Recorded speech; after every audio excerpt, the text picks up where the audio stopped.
बातमी काँग्रेसचे नेते विजय वडेट्टीवारांसंदर्भात आहे, ती म्हणजेच वडेट्टीवारांनी वादग्रस्त विधान केलं आणि त्याबाबत आता दिलगिरी व्यक्त केली आहे। माझ्या वक्तव्याचा विपर्यास करण्यात आलाय, कुणाला वेदना झाल्या असतील तर मी माफी मागतो, अशा शब्दांत त्यांनी दिलगिरी व्यक्त केलेली आहे।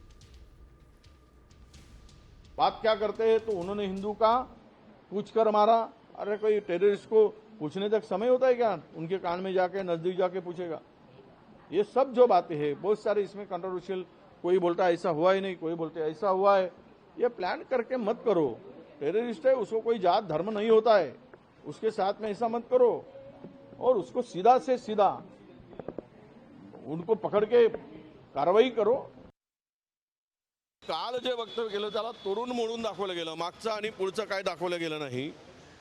खरं म्हणजे अर्धवट दाखवण्याच्या भरोशावर हे देशामध्ये काहीतरी वेगळं वातावरण निर्माण करून काँग्रेसला अडचणीत आणण्याचं काम त्या ठिकाणी करण्याचं काम काही ठराविक मीडिया ही करते आहे, ती जाणून बुजून करते आहे। माझ्या बोलण्यामुळे आमच्या ज्या बिचारा इनोसंट आणि निष्पाप लोकांचा बळी गेला आहे, त्यामध्ये अतिरेक्यांनी त्यांना मारलं आहे।